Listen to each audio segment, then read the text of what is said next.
Hello, Namaskar. This is First Post and you're watching Vantage with me, Palki Sharma.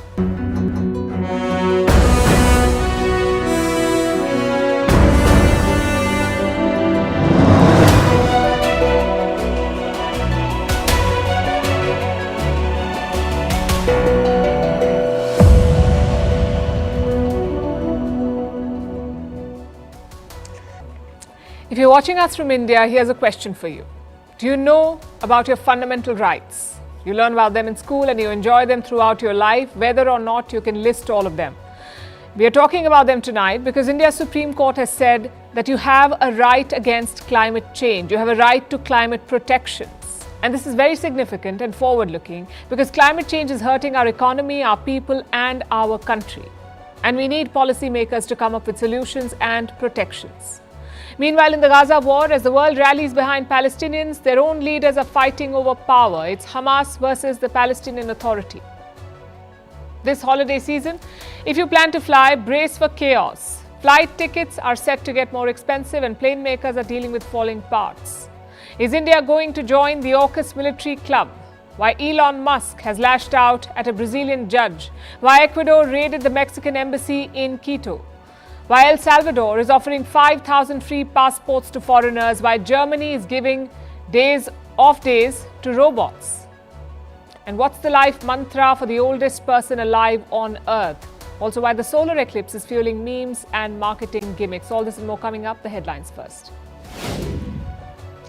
Myanmar's junta requests Thailand for permission to land flights there. This is to evacuate their forces after rebels took control of a border town. In recent months, the conflict in Myanmar has escalated. Anti-junta forces have made significant gains across the country. Russia and Ukraine accuse each other of targeting the Zaporizhzhia nuclear power plant. Since 2022, Moscow has controlled the plant, which is in southern Ukraine. It is Europe's largest nuclear facility.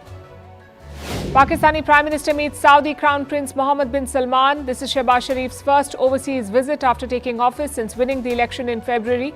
Riyadh calls for dialogue between India and Pakistan, but New Delhi has repeatedly told Islamabad that talks and terror cannot go hand in hand. In India, the opposition Congress party files a complaint against Prime Minister Modi. Congress leaders meet with Election Commission officials. Prime Minister Modi had said that every page of the Congress manifesto reeks of breaking India. More than 90 people killed after a boat sinks off the coast of Mozambique. The makeshift ferry was overcrowded. Passengers were trying to escape from the mainland because of rumors of a cholera outbreak.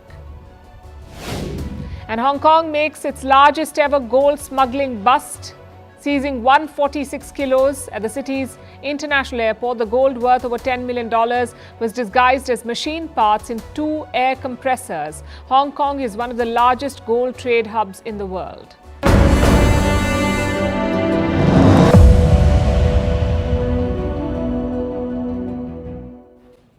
Tonight, I want to begin with a number, $270 billion. If you were a country that lost $270 billion because of one enemy, what would you do? Declare a war, I'm guessing. But that's not happening in this case. These numbers are from India. This loss was caused by climate change. In 2022, India lost 8% of its GDP to climate change. That's around $270 billion. And going forward, it will be worse. Climate change is bleeding. Indians need protection from climate change. That's a big step forward, not to mention very important. India faces a lot of extreme weather events, floods, droughts, heat waves, and long periods of smog. People tend to label these as acts of God and live with them. But they should not have to. India's Supreme Court says this goes against our right to life, a right guaranteed in the Constitution of India. So by extension, we also have the right to a clean environment. And we must get protection from climate change. The court was hearing a matter related to an endangered bird. And through this verdict, it has expanded the scope of our fundamental rights. Now, these are rights that every Indian is entitled to, and they're guaranteed by the Constitution: the right to speak freely and express opinion, the right to equality for all genders, the freedom to practice your religion, and the ability to approach the courts and seek justice. We have all of this. Now, climate change protections are part of this list. The court has recognized the sweeping effects of climate change. Air pollution can make you sick, droughts can hamper access to food and water, floods and storms can uproot communities, and even if you feel that you're not directly affected by any of these events, it will eventually come to you. Because climate change also hurts the economy. Consider what's happening right now. An intense heat wave is sweeping most parts of the country. It is expected to last till June, and that's very bad news for Indians because half of our working population works outdoors. That's some 49% of Indian workers. More than 230 million people. They work outdoors in India. Can they survive this intense heat?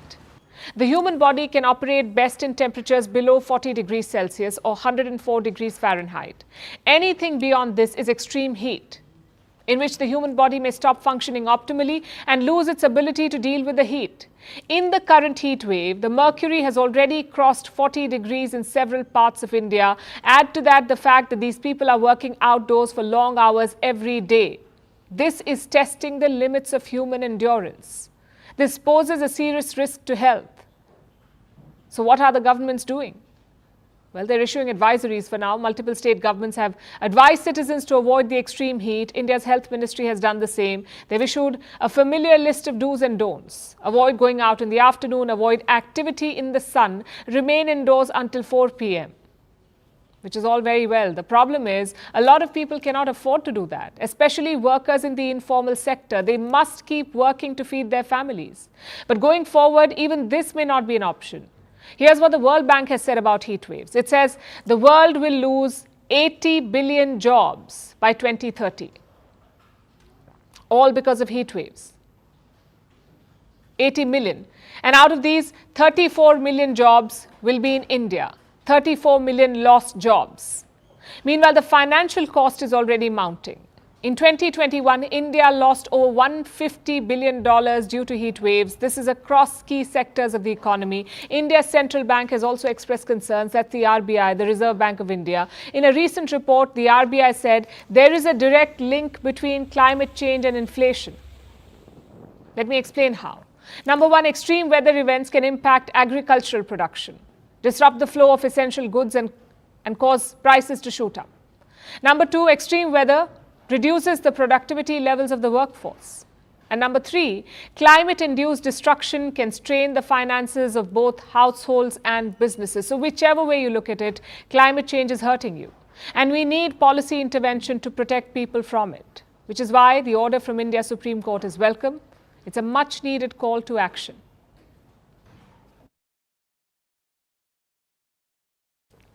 They say tragedies bring people together.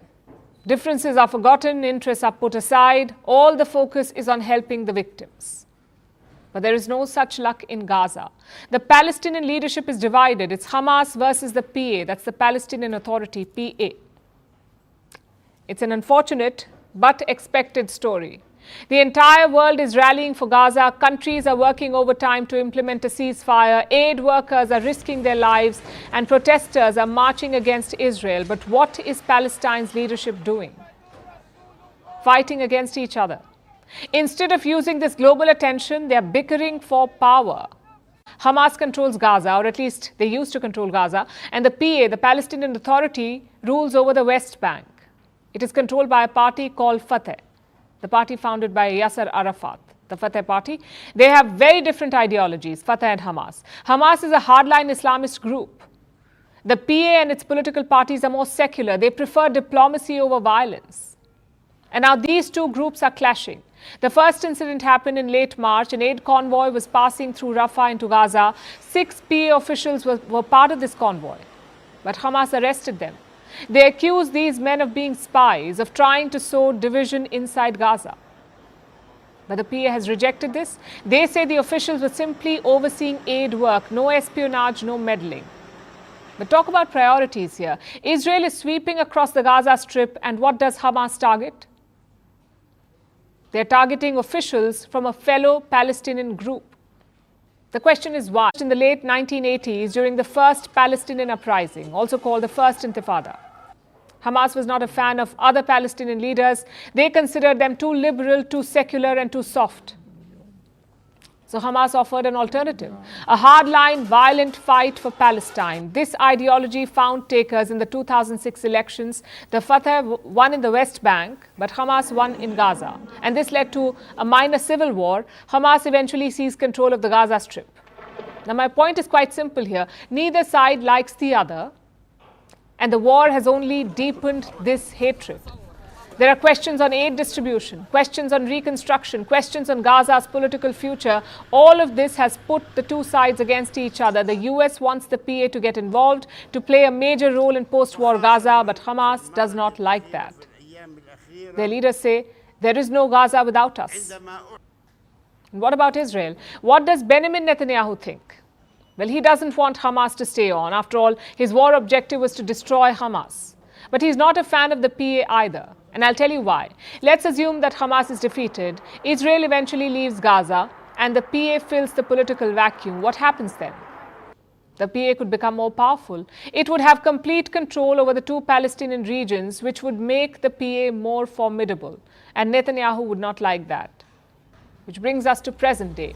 Israel has signaled a climb down recently. First, they opened a border crossing with Gaza. Now they're pulling back soldiers. We do not have the exact numbers yet, but many Israeli soldiers have started leaving southern Gaza. Why is that? Listen to their defense minister's assessment. Hamas ceased to function as a military organization throughout the Gaza Strip. The troops go out and prepare for their follow-up missions. So Israel says Hamas has ceased to function as a military organization. It's not clear what that means, but it does put the focus on the future, on what happens after the war. The PA is better placed to make inroads. For starters, they're not designated terrorists. They are a political entity. Countries across the world recognize the Palestinian Authority. Even India does that. In 2018, Prime Minister Modi traveled to the West Bank. He held talks with the PA president. But Hamas is not like that. More than a dozen countries consider them terrorists. So the PA certainly holds an edge. What they need is more Western support. Only the US can force Israel to make concessions at this point. So the PA needs to woo Washington. And we are seeing indications of that. Last week, the Fatah party made a surprising statement. They accused Iran of trying to spread chaos in the West Bank. They promised to crack down on Tehran's meddling. I guess that statement will make Israel and the US happy. But still, a lot needs to be done. The last elections in the West Bank were held in the year 2006. That's almost 18 years ago. An entire generation has grown up without seeing an election, without voting. Same goes for the president, Mahmoud Abbas. He's 88 years old and unpopular. Polls show 88% Palestinians want him to step down. He's one of the oldest world leaders alive.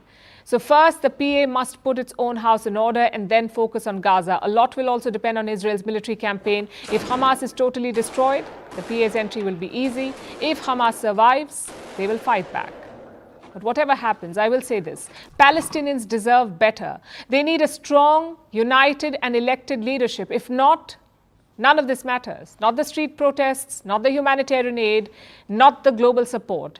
Right now, the world is mourning with Palestinians. Public opinion is firmly with them. The least these leaders can do is repay that faith.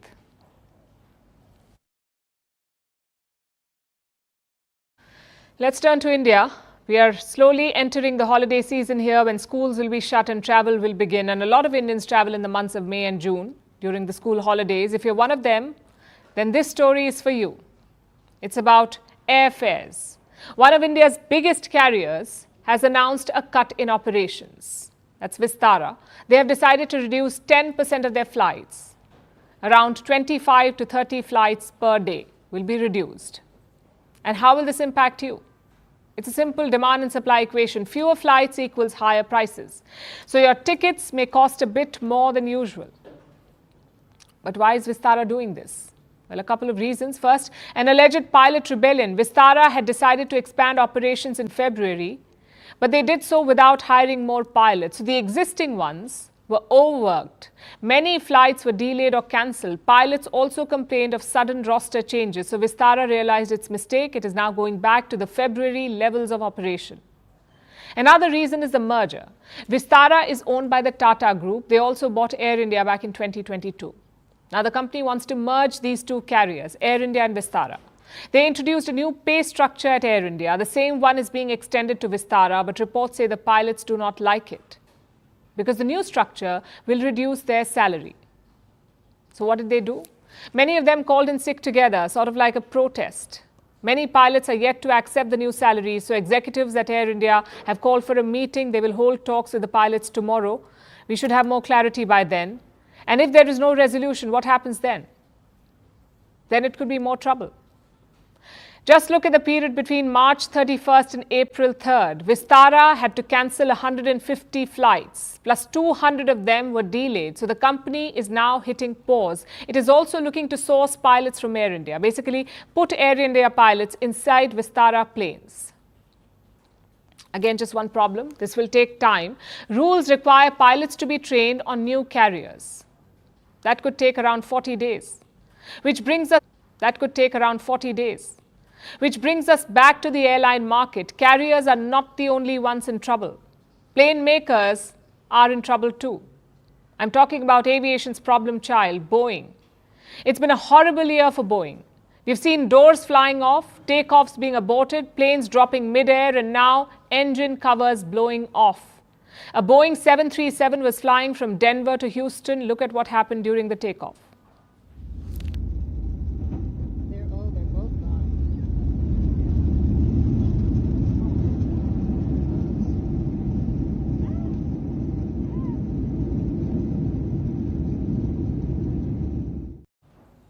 141 people were on board. Thankfully, all of them are safe. The aircraft rose to a height of 10,000 feet. But within 20 minutes, it landed back. No damages, no injuries, except for Boeing's brand, of course.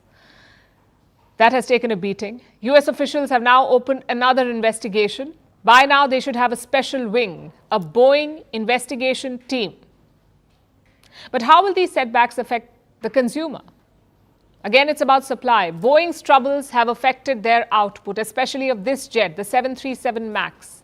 American regulators have put a cap on its production. Boeing can only make 38 MAX jets per month. And how many are they actually making? Far fewer. Production was in single digits in the month of March, and now this is a problem for Indian carriers too. Many of them have placed orders for the 737 MAX. Akasa Air has bought 150 of them. Air India has bought 190 of them. But at this rate, what if delivery is delayed? What if the plane gets grounded? We are already seeing some worrying signs. In February, Boeing said it was reworking 50 undelivered planes. They found some quality glitch, so more work had to be done. As a result, delivery has been pushed back. Some carriers have been affected by such delays. For example, United Airlines, they're asking pilots to take time off next month. Why? Because there are no planes to fly. United was expecting new aircraft from Boeing this summer, but the delivery has been delayed, so the pilots have no planes to fly. Could the same happen to Indian carriers? Boeing was asked about this. They said no meaningful delays are expected, whatever that means. But for customers, the message is quite clear. We are entering a period of churn. We have a number of factors, often pulling in different directions. You have technological issues. You have supply chain issues, safety concerns, pilot concerns, and then of course, the rising demand. Take India, for example. India's air traffic is expected to reach 300 million by 2030. Do you know how much it is right now? Around 153 million. So the number of travelers is doubling, but the carriers and plane makers are not. If anything, both are shrinking. We can't bet on market forces to correct this. We need our policymakers and corporate titans to be proactive.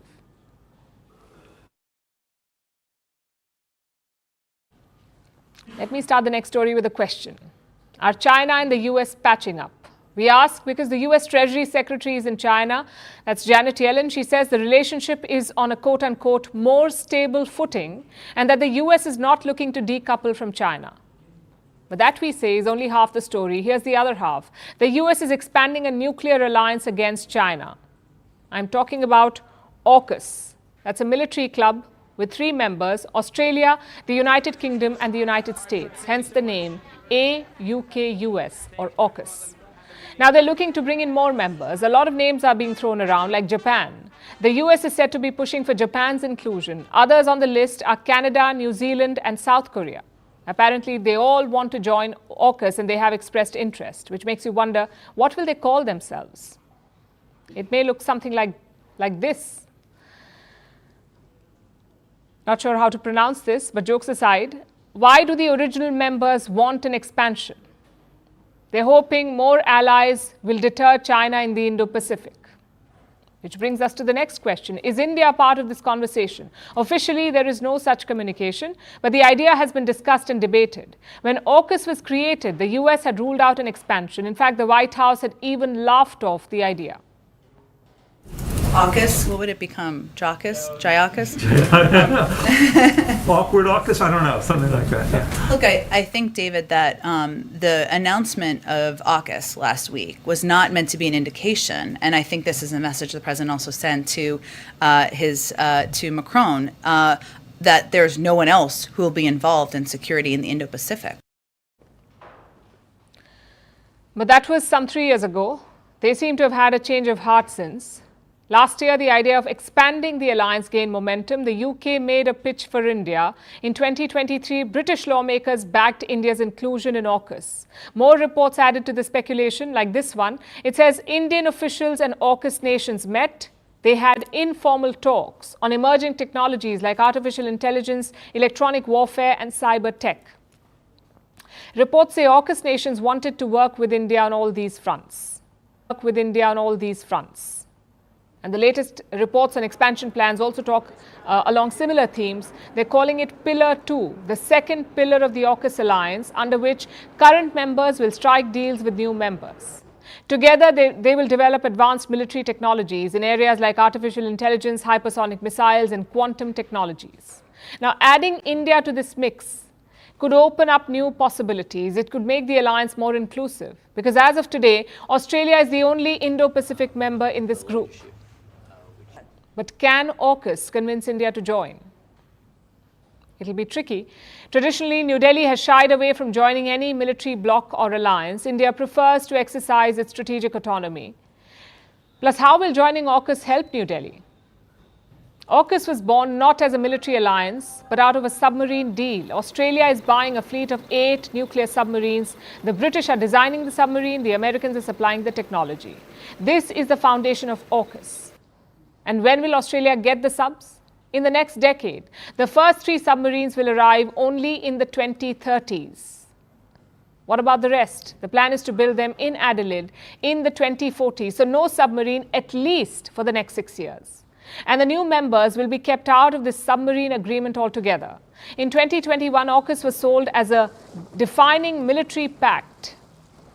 But in terms of deliverables, it has not accomplished anything so far. Meanwhile, China is tracking these developments closely. It is warning against AUKUS expansion. The United States, the United Kingdom and Australia have ignored the widespread concerns from the countries in the region and the international community about the risk of nuclear proliferation. They have continuously sent signals of expanding the so-called trilateral security partnership and have even attempted to lure some countries to join them.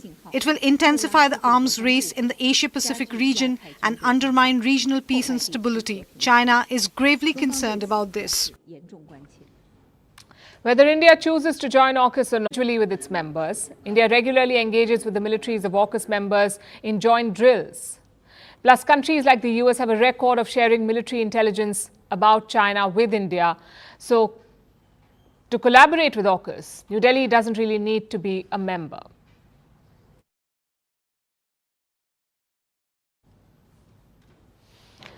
Elon Musk has picked a new fight. He's taking on a Supreme Court justice, not of his country though, a judge in Brazil. Now, usually we explain a story first, then we get to the reactions. But here, the reaction is the story. Let me show you what Elon Musk is saying. And I'm quoting. This judge has brazenly and repeatedly betrayed the constitution and people of Brazil. He should resign or be impeached. Shame. Now, just a reminder, Elon Musk is not a Brazilian citizen. He is not a world leader or a politician. He is a billionaire based in the US, and from there, he is calling for the impeachment of a judge in Brazil. He's calling the judge Brazil's Darth Vader. What explains this outrage? A crackdown by Brazil's Supreme Court. The judge in question is Alexandre de Moraes. He is investigating far-right social media accounts, specifically their role in the 2022 elections. Now, you may remember what happened then. Lula da Silva defeated Jair Bolsonaro in the election in Brazil, but thousands of Bolsonaro supporters stormed the capital. They raided government buildings. It was a low-key coup attempt. So the judge now says, time to face the music. He decided to ban these far-right accounts on X.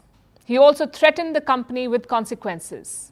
If you don't ban, you will be fined. How much? Almost $19,000 per day. Do you know what Elon Musk is doing? He's taking the fine. Musk has lifted the ban on these accounts. He says this is aggressive censorship. He also says he will reveal the details of the judge's order. You're talking about open contempt. The judge has ordered a probe against Elon Musk. Chances are there will be consequences. At best, more fines. At worst, a full shutdown of X in Brazil. And Musk is preparing for this. He is asking users to download VPNs on their devices.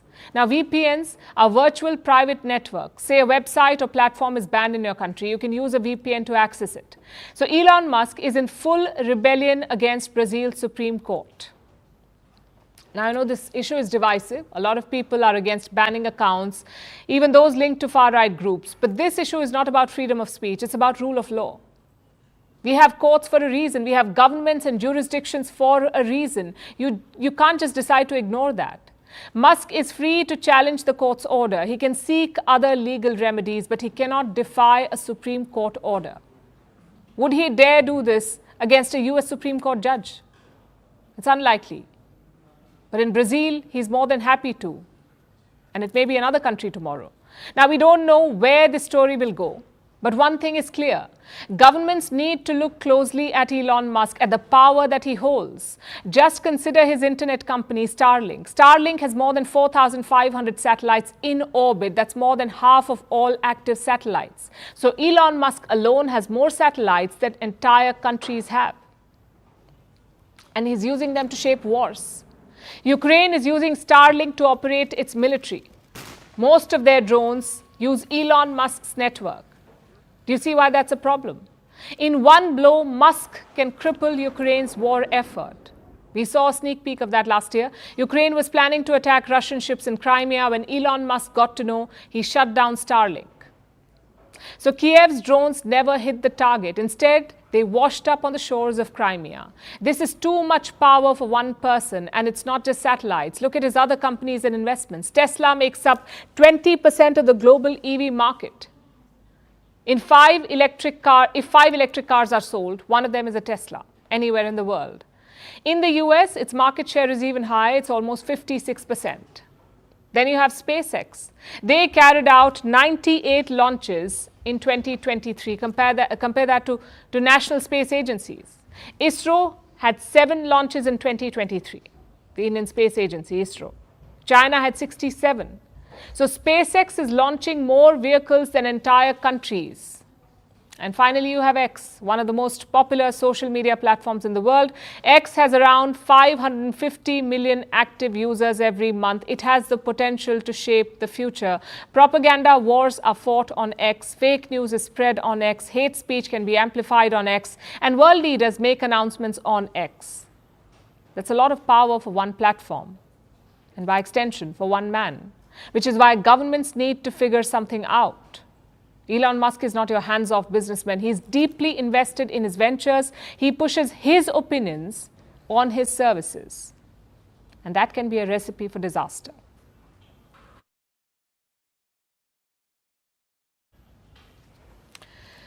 Now to Mexico, which has cut diplomatic ties with Ecuador. This is after police raided the Mexican embassy in Quito. And what was the raid for? To arrest former Ecuadorian Vice President Jorge Glass. He was seeking refuge there. Mexico had offered him political asylum, which did not go down well with Ecuador, so they raided the embassy to arrest him. The move has led to outrage across the region and the globe. Embassies are inviolable sovereign territories. Raids on diplomatic premises are unheard of. It's a red line that countries do not cross, which is why this one is a big deal. Our next report tells you about the diplomatic repercussions that Ecuador could face.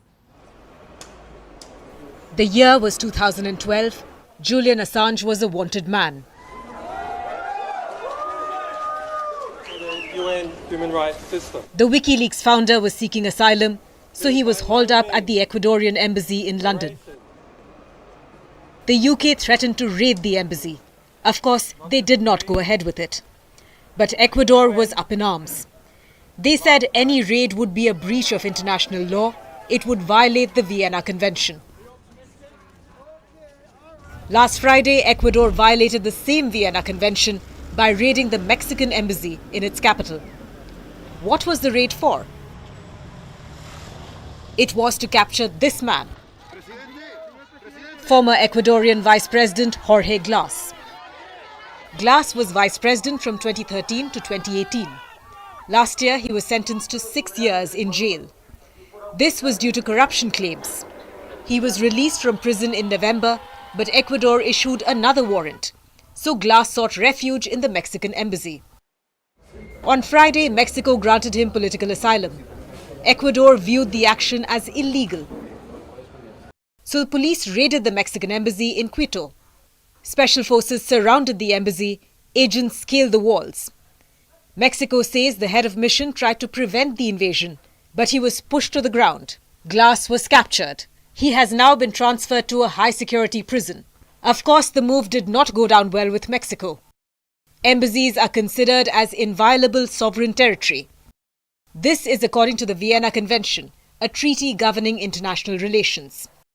It states that a country cannot intrude upon an embassy on its territory. Abiding by these rules is seen as sacrosanct. It's a red line countries rarely cross. However, it is not the only rule Ecuador broke. It also violated a regional agreement, known as the 1954 Convention on Diplomatic Asylum. This allows individuals to seek asylum in embassies. But Quito argues otherwise. It says Mexico interfered in its internal affairs. By receiving Mr. Glass, the Mexican embassy prevented him from reporting to the judicial authorities on a weekly basis. In doing so, they interfered with Ecuador's democratic institutions in clear violation of the fundamental principle of non-interference in the internal affairs of other countries. The move has led to a diplomatic storm across the region and the world. Mexico was quick to sever ties with Ecuador. President Obrador called it a violation of Mexico's sovereignty. It pulled its diplomatic personnel. Abuse poured in from the entire region. All governments across political spectrums slammed it. The US condemned the violation of the Vienna Convention. The United Nations said it was alarmed by the raid. Mexico plans to take its case to the ICJ. That's the International Court of Justice. Of course, Ecuador will argue that Mexico sheltered a prisoner, but it is unlikely that the court will rule against Quito. The punishment could include a fine or removal of Ecuador from multilateral organizations. Either way, this diplomatic storm is far from over. Vantage continues after a short break.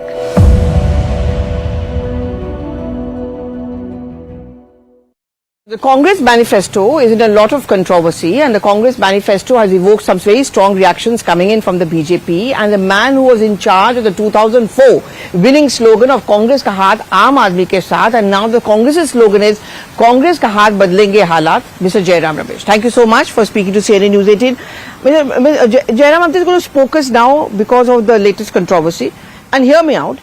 According to the BJP and the Prime Minister, your manifesto is speaking the language of the Muslim League. Let me ask the Prime Minister. Sharma Prasad Mukherjee, founder of the Bharatiya Janata Sangh, was in league with the Muslim League. He was part of a coalition government in Bengal in the early 1940s with the Muslim League. The Hindu Mahasabha of Sharma Prasad Mukherjee, the founder of the Janata Sangh, was in league with the Muslim League in Sindh and Northwest Frontier. It was Mr. L.K. Advani and Mr. Jaswant Singh, leaders of the BJP, who went to Pakistan and eulogized the leader of the Muslim League, one of the men responsible for the partition of India, Muhammad Ali Jinnah. It was not the Congress party which was in bed with the Muslim League, it was the founder of the Bharatiya Janata Sangh. And what is this language of the Prime Minister? A desperate Prime Minister, unable to find any substantive points to make. He is talking of Tushtikaran. He is giving farmers MSP, legal guarantee, Tushtikaran. He is giving 1 lakh to a woman of every poor household, Tushtikaran. He is filling 30 lakh government vacancies, Tushtikaran. But when you talk about giving special rights to the minorities, let me explain. What have we said on the minorities? We will ensure that the constitutional rights of each and every citizen of India, including the minorities, which is enshrined in the constitution of Baba Sahib Ambedkar, is fulfilled. And this is the reason for the Charso Par. First he gets Bibek Debroy to speak, then he gets Anant Hegde to speak, then he gets Jyoti Mirda to speak. He doesn't have the courage to speak.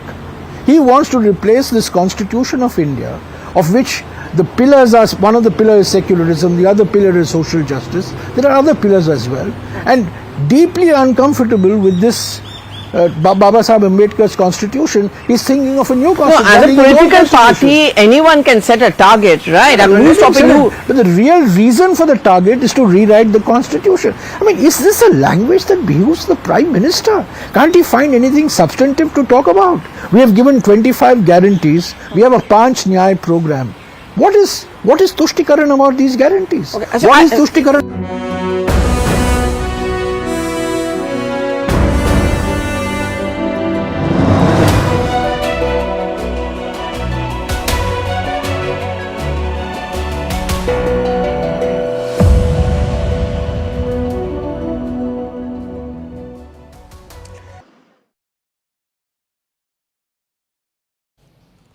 For our next story, let's talk about Nayib Bukele.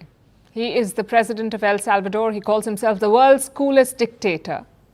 Since coming to power, he has made some radical moves. He ended gang violence in his country. He wants to build a Bitcoin city. And now he has a new plan. It's about attracting foreign talent. How will he do it? By giving them free passports. It's a $5 billion project. Here's how it will work. El Salvador will offer a total of 5,000 passports. This will be for highly skilled foreign workers like scientists, engineers, doctors, artists, and philosophers. The government of El Salvador will help these people relocate. They will eliminate taxes and pay for all costs involved in shifting. Entire families will be accommodated. Their assets will be taken care of. And once these people move to El Salvador, bag and baggage, they will become citizens. They will have all the rights of a citizen, including the right to vote in elections. Basically, it's an all-inclusive package, everything paid for. And what does El Salvador get in return? Bukele says there's great economic gain here. He looks at these people as assets. When they come to El Salvador, they will contribute to the economy and help in the country's growth. At least that's the hope. But could they also pose some problems? The president does not think so. He says only 5,000 passports are being offered, which is only 0.1% of his country's population, which is a very small number. Yet an ambitious plan here. The big question is, will it work? Because importing talent is not a new idea. Countries do it all the time. They offer perks, better economic opportunities, a better standard of living, and El Salvador is now trying to do the same. But is this country on anyone's radar? This is El Salvador on America, also the most densely populated. In the 1980s, it was rocked by a civil war. At least 70,000 people died. But that wasn't the end of violence. Until recently, gangs ruled the streets. People died daily. El Salvador had a very high murder rate, the highest in the whole of Latin America. Reports say people were scared to leave their homes. And when they did leave, they left the country altogether. That changed with Bukele's election. He cracked down on crime. He went after gangs and put thousands of them in jail. Some of his measures were draconian, but they brought down the crime rate and shot up his popularity. He recently won a second term in office. And now he wants to attract talent, make El Salvador great again. Won't be easy. Standing in the way of his lofty goals is his country's economy. He inherited a bad economy. The gangs that ravaged the country also extorted money. At one point, they're said to have taken close to 3% of the GDP. Now, while the gangs have been tackled, the economy has not blossomed. Growth is still stagnant. It's the slowest in all of Central America. Poverty has doubled in the last 5 years. Half the population lives with food insecurity. The other half is worried about rising costs. In 2022, the country's public debt had reached $25 billion, which is the highest in 30 years, and state coffers are running low. Which brings us to Bukele's ambitious plans. First, it was Bitcoin. He tried to make his country a crypto haven. In 2019, he brought a migration law to expedite citizenship for those who donated Bitcoin. It didn't work. So now Bukele has changed tack. He's offering perks to import talent. We'll keep you posted on how this one turns out.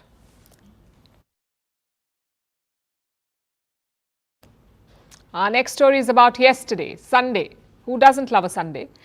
It's a synonym for a holiday for many. Sunday is a day off in most countries. But in Germany, it is sacred, so much so that German law protects it. You can't work on a Sunday in Germany, even if you're a robot. You heard that right. Robots too get Sundays off in Germany. That is the law. And it's forcing automated shops to shut down. Our next report tells you why. Sundays, they are a sacred affair in Germany. In fact, Germans love their Sundays so much that they enshrined it in law. It's called Sonntagsruhe, Sunday rest, and it's protected by the German constitution. But the protection doesn't just apply to humans, it extends to robots too. On Sundays, they get a day off in Germany. This was decided by a court order. It started with the supermarket chain Tegut. They run automated stores in Germany. It's basically like a big vending machine. You go in, grab your stuff and check out. Everything is automated. There are no human workers. But that hasn't excluded the store from the Sunday rest law. The case was brought by service sector union Verdi. It staunchly opposes Sunday shopping. The union says workers, human or otherwise, need guaranteed time off. Of course, the verdict has not gone down well with Tegut and some shoppers. Most shops are closed in Germany. There are very few choices. That's where Tegut comes in. They say its shops have no human workers, so technically it doesn't violate the principle. Its sales are also the highest on the weekend. So why then is Germany adamant on protecting the rights of robots? Well, it's not so much about robots as it is about the concept of Sunday rest. If Tegut is allowed to be open, it will allow other stores to reconsider. This may derail the concept of Sundays. It may not be a new one in Germany. It's a debate that's in the news from time to time. Should it be allowed? Should it be banned? For starters, the law has strong religious influence. Sunday is the day Christians attend church. 50% of Germany's population identify as Christians, but nearly 43.8% have no religious inclinations. Does that still make this law relevant then? Well, Germany has given the choice to individual states now. Each of Germany's 16 states can choose its own exceptions. Some have in fact allowed automated stores, but the state Tegut operates in doesn't allow it yet. It's likely that the law will stay for now. Many believe Germany's rules need to move with the times, but for now it will give its robots a day off work, needed or not. After all, in the words of Goethe, rest if you must, but don't you quit, even if you're made of steel.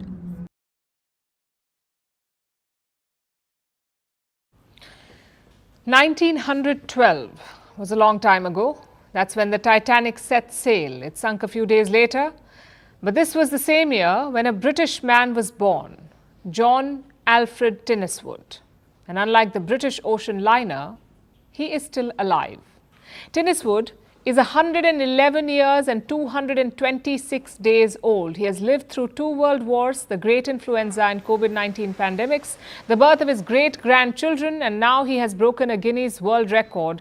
Tinniswood has become the world's oldest man alive. At this point, some of you may be wondering, what is his secret to a long life? Well, he does not smoke, he rarely drinks, and he eats fish and chips once every week.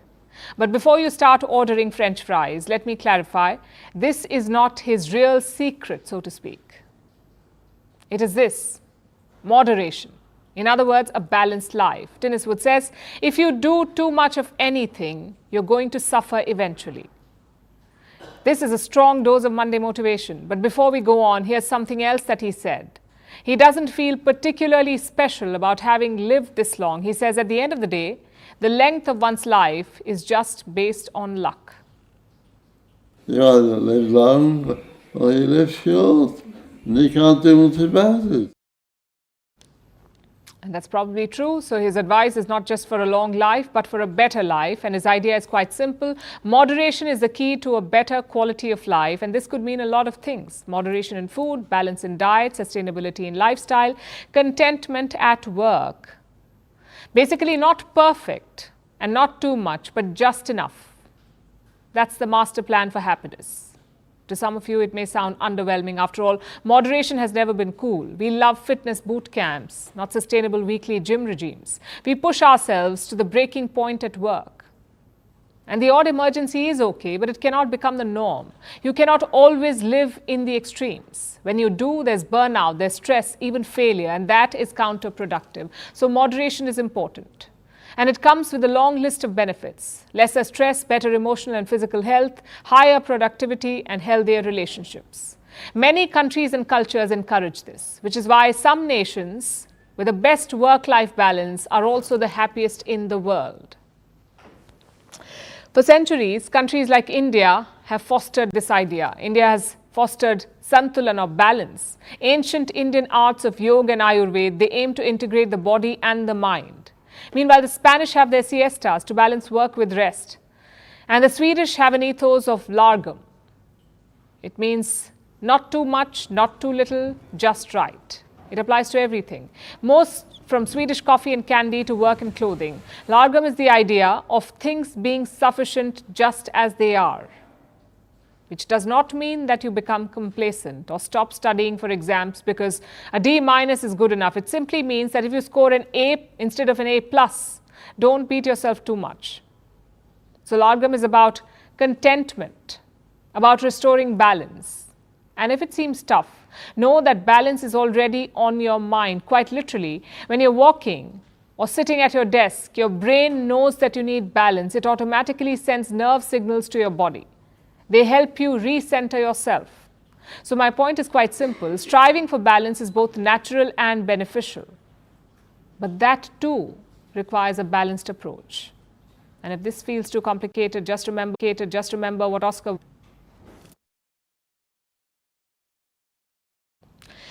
Our last story tonight comes from North America, parts of the US, Canada and Mexico, where millions of people are tilting their heads skyward. They're marveling at the total solar eclipse, when the moon crosses the sun and blocks its light, turning day into night for a few moments. This creates a celestial spectacle. But that is not the only communal experience it has fueled. There are memes, marketing gimmicks, myths, and even conspiracy theories. Here's a report. Today was the day after a nearly 7-year wait. The total solar eclipse was finally here. What's that? This phenomenon occurs when the moon moves in front of the sun and blocks it completely. So the bright sky darkens to twilight in just seconds. For a few fleeting moments, millions witnessed this celestial spectacle. People got their telescopes ready, grabbed their vision goggles, and traveled to witness this phenomenon. It's absolutely packed with tourists here for the eclipse. And it's wonderful. We're going to have a good time. So who all got to see the eclipse? Well, more than 30 million people, spread over a large chunk of the continental US, along with parts of Mexico and Canada. Many Americans who didn't fall in the path of the eclipse were disappointed. Those with FOMO, or the fear of missing out, suffered the most. And this map of nope didn't help matters.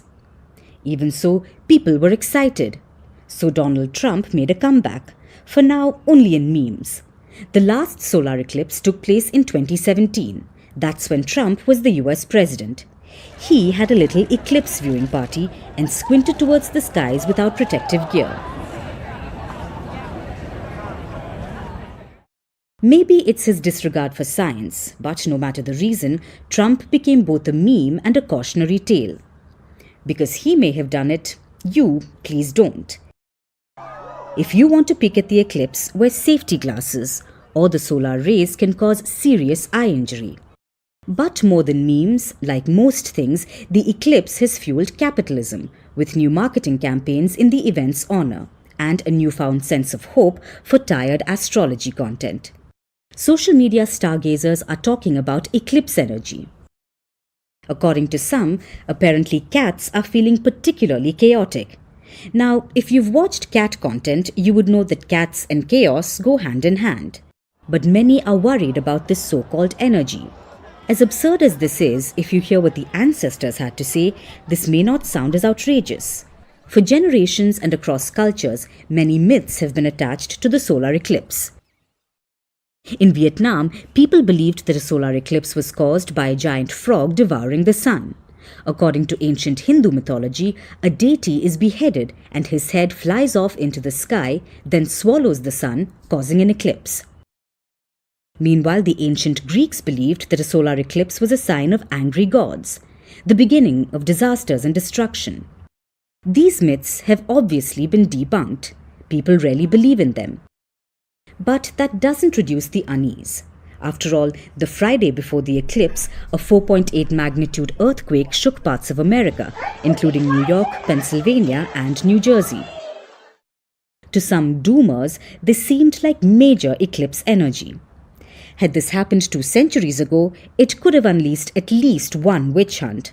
But today, it's only led to memes. And that's definitely some progress.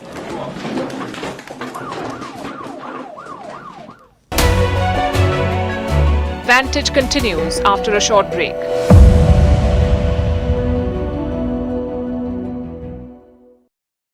The Congress manifesto is in a lot of controversy, and the Congress manifesto has evoked some very strong reactions coming in from the BJP, and the man who was in charge of the 2004 winning slogan of Congress ka haath aam aadmi ke saath, and now the Congress's slogan is Congress ka haath badlenge halat, Mr. Jairam Ramesh. Thank you so much for speaking to CNN News 18. Jairam, I'm just going to focus now because of the latest controversy, and hear me out.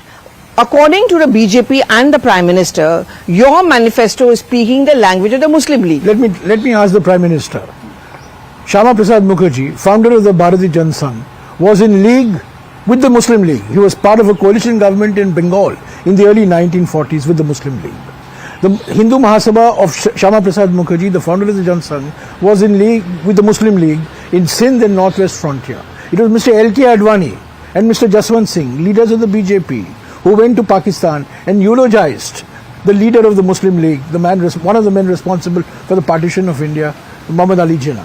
It was not the Congress party which was in bed with the Muslim League, it was the founder of the Bharatiya Janata Sangh. And what is this language of the Prime Minister? A desperate Prime Minister, unable to find any substantive points to make. He is talking of Tushtikaran. He is giving farmers MSP, legal guarantee, Tushtikaran. He is giving 1 lakh to a woman of every poor household, Tushtikaran. Is filling 30 lakh government vacancies, Tushtikaran. But when you talk about giving special rights to the minorities, let me explain. What have we said on the minorities? We will ensure that the constitutional rights of each and every citizen of India, including the minorities, which is enshrined in the Constitution of Baba Sahib Ambedkar, is fulfilled. And this is the reason for the Char Sopar. First he gets Bibek Debroy to speak, then he gets Anand Hegde to speak, then he gets Jyoti Mirda to speak. He doesn't have the courage to speak.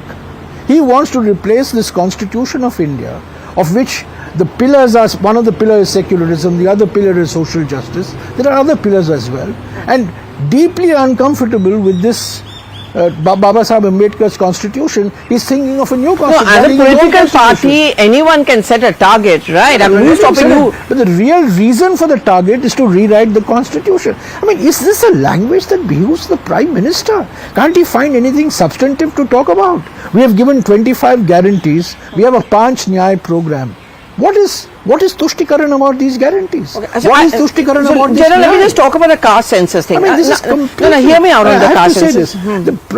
This Prime Minister every day discovers new depths to plumb for dishonesty, for hypocrisy and for lying.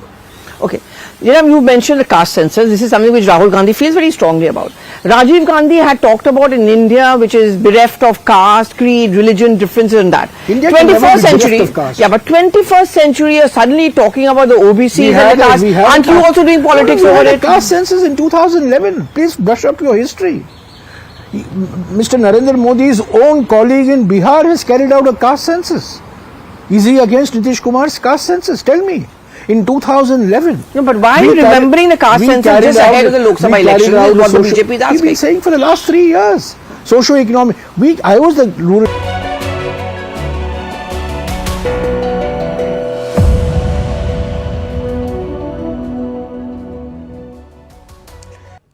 And now it's time for Vantage shots, images that tell the story. In Istanbul, millions of tulips bloom across the city, marking the arrival of spring. In Italy, Mount Etna blows volcanic vortex rings into the sky, and the UAE launches a project to transform the city into a canvas with murals. Finally, we're taking you back in history on this day in 1929. Indian revolutionaries Bhagat Singh and Batukeshwar Dutt hurled bombs inside the Central Assembly in Delhi.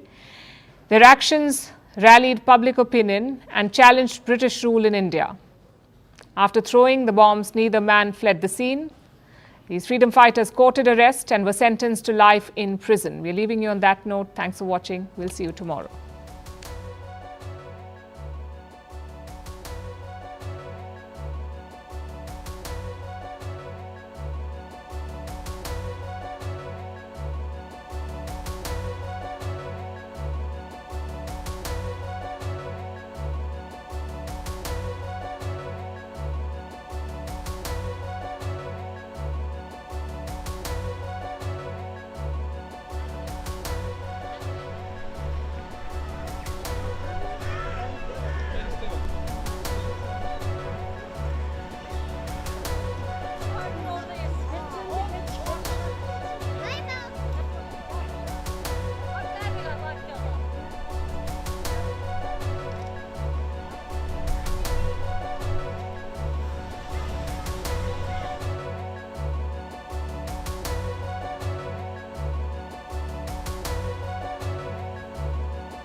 Hello and welcome to the late night edition with me, Ayushman Singh Jamwa. Ladies and gentlemen, big breaking news coming in at the top of the bulletin, where amid the controversy of the Congress party's manifesto, that the BJP has called it the Muslim League manifesto, now Robert Vadra has attacked the BJP for targeting the Congress with the use of government agencies, saying that the agency pressure on the Congress party from the central government is just vendetta politics. However, Vadra has also said that the focus should be on leadership and not what manifestos say, using the term Chhota Sa Manifesto in his statement, given the water words of the Congress party's Nyay Patra. Listen in.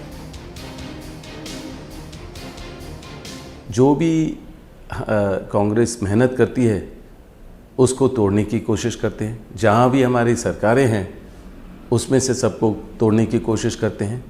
और अब public को पता है कि किस तरीके से या किस लालच से लोगों को तोड़ा जा रहा है, और ज़रूर पब्लिक देख रही है, वो समझ रही है और वो इस चीज़ को पसंद नहीं कर रही है कि कहीं भी अगर कोई सरकार जीत के आई है, लोगों ने उनको वोट किया है, उनको पूरा टर्म करने की ज़रूरत है, इंस्टेबिलिटी की ज़रूरत नहीं है। उस तरीके की राजनीति में डेमोक्रेसी नहीं कहलाएगी, ये डिक्टेटरशिप कहलाएगी। और आप किसी की मैनिफेस्टो के बारे में कुछ भी कहोगे, पर अब लोग प्रगति की ओर देख रहे हैं। And I'm joined by my colleague Pallavi Ghosh on the broadcast. Pallavi, so how do you see this statement coming in from Robert Vadra? Is this something that the BJP is likely to weaponize against the Congress party? Yes, absolutely, and I would find it very interesting that Robert Vadra has been speaking out. So today he's talking about multiple issues. He also talks about the manifesto, and his choti moti baate ki the reference which he's making with regard to the manifesto is something which has already been picked up by the BJP. Ayushman, I guess when we all going to get up and see the social media, we will see statements coming in from the BJP supporters and the BJP as well, and making fun of the Congress party, and also the fact that within the Gandhi family there seems to be different shades of opinion. Right, but Pallavi, at the same time, Robert Vadra, of course, has said that he has thrown his hat in the ring, saying that he is aspiring to be, if you will want to use that term, aspiring to be the candidate from Amethi. Now, at the same time, do you think that this is part of a wider strategy to stay in the election narrative? I think so, Ayushman, because if you look at the pattern, last time around also he had called and then he had given a soundbite. There was no attempt being made by him to issue a clarification. The party also kept silent. Today also you have yet another soundbite, and these all seem to be very structured. So there's some kind of testing the waters or trying to figure out what is it that the response is going to be. Do they want someone from the Gandhi family to contest? Is that the narrative that they're trying to push as far as Amethi is concerned? Right. Thank you, Pallavi, for joining us on the broadcast with that piece of breaking news. Robert Vadra, they're saying that the debate should be on leadership and not the manifesto, using the term chota sa manifesto when talking about this entire controversy where the BJP has taken on the Congress High Command, saying that it's the Muslim League manifesto. Robert Vadra also entering the election narrative, saying that the debate must be on development and not chota sa manifesto, saying it doesn't help any party to focus on things like manifestos. But the war of words continues to escalate. As my colleague Pallavi was pointing out, this statement could be mobilized by the BJP to take on the Congress party after the Congress party put out its Nyay Patra. Let's listen in to the jibes coming in through the day from the saffron camp. Congress ने जो घोषणा पत्र बनाया है उसमें भी मुस्लिम league की छाप है। साथियों, कांग्रेस को आज भी देश के लोगों की जरूरत से कोई लेना देना नहीं है। ये भाजपा सरकार है जो हर गारंटी जमीन पर उतार रही है। आज माइनॉरिटी के लिए जिस तरीके से धर्म के आधार पर आरक्षण की बात हो रही है और जो 50% से अधिक आरक्षण की बात है, वो किसके लिए आरक्षण करने की बात कर रही है? कांग्रेस पार्टी को यह स्पष्ट करना पड़ेगा। और मैं ये भी कहना चाहता हूं, देश भूल न जाए, यूपीए की सरकार में इन्होंने एक ऐसा कानून बहुसंख्यक समाज के खिलाफ बनाया था जो पार्लियामेंट से पास नहीं हो सका, लेकिन कांग्रेस पार्टी की मंशा साफ हुई थी। ये मेजॉरिटिज्म के खिलाफ जिस तरीके की रणनीति और राजनीति कर रहे हैं और तुष्टीकरण की राजनीति कर रहे हैं, देश ने इनको माफ नहीं किया है और आगे भी माफ नहीं करेगी। According to the BJP and the Prime Minister, your manifesto is speaking the language of the Muslim League. Let me ask the Prime Minister. Sharma Prasad Mukherjee, founder of the Bharatiya Janata Sangh, was in league with the Muslim League. He was part of a coalition government in Bengal in the early 1940s with the Muslim League. The Hindu Mahasabha of Sharma Prasad Mukherjee, the founder of the Janata Sangh, was in league with the Muslim League in Sindh and Northwest Frontier. It was Mr. L.K. Advani and Mr. Jaswant Singh, leaders of the BJP, who went to Pakistan and eulogized the leader of the Muslim League, one of the men responsible for the partition of India, Muhammad Ali Jinnah. It was not the Congress party which was in bed with the Muslim League. It was the founder of the Bharatiya Janata Sangh. He wants to replace this constitution of India, of which the pillars are, one of the pillars is secularism, the other pillar is social justice. There are other pillars as well. And deeply uncomfortable with this Baba Sahib Ambedkar's constitution, is thinking of a new constitution. No, as a political party, anyone can set a target, right? I'm not stopping you. But the real reason for the target is to rewrite the constitution. I mean, is this a language that behooves the Prime Minister?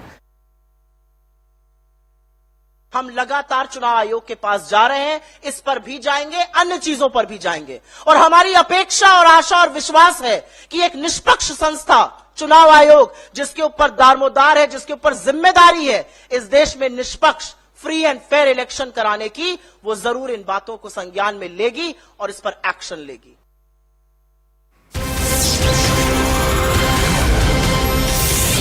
And shifting focus away from the BJP versus Congress battle, ladies and gentlemen, more breaking news coming in now. After complaining to the Election Commission over NIA action in the state of West Bengal, a delegation of TMC leaders were detained for staging a dharna outside the Election Commission office in the national capital, ladies and gentlemen. But Abhishek Banerjee met the governor after the TMC leaders were detained. TMC MP Derek O'Brien has also now reacted, saying the fight against the BJP will continue and the TMC's dharna will not stop. Listen in. না থাকার সত্ত্বেও বাংলায় রাজ্য পুলিশের DG change হয়, তাহলে আমাদের হাতে প্রমাণ রয়েছে কেন এনআইএ ডিরেক্টর চেঞ্জ হবে না, কেন ইডি ডিরেক্টর চেঞ্জ হবে না, কেন সাথে জলপাইগুড়ির ক্ষতিগ্রস্ত পরিবার যারা বাড়ি হারিয়েছে এই বিধ্বংসী ঘূর্ণিঝড়ের বাড়ি তৈরি করার অনুমতি অবিলম্বে রাজ্য সরকারকে দিতে হবে। আগামী 24 ঘন্টার মধ্যে আপনি এটা টেক আপ করবেন। আগামী কাল আবার আমাদের এই প্রতিনিধি দল আপনার সাথে দেখা করার জন্য আপনার অ্যাপয়েন্টমেন্ট চাইবে এবং কালকে রাতে আবার আমরা রাজ্যপালের সাথে Injury has got worse, but we are here to fight. So we will carry on our peaceful dharna. This is the situation. Sir ये वाला धरना अगर ये यहाँ से आपको डिटेन कर देते तो आप बाहर आकर भी करेंगे ये तो बाहर आके तो फिर उठा के ले जाएंगे ना। ये तो क्या करूँ, ये क्या करूँ? एक साइड ये एमसीसी है, मॉडल कोड ऑफ कॉन्डक्ट है, ये सब, ये तो तानाशाही, 100% तानाशाही. But we are from Trinamool Congress, we will fight this. And that was Derek O'Brien, and the TMC has put out a tweet as well, ladies and gentlemen, saying, "Hum tootne walon mein se nahi." Today, once again, under the guise of law enforcement, the MHA-controlled Delhi police perpetrated an act of barbarity against our representatives, is what the TMC has put out on Twitter. I'm joined by my colleague Kamalika Sen Gupta on the broadcast. Kamalika, first, give us an update. Have all the TMC leaders been released?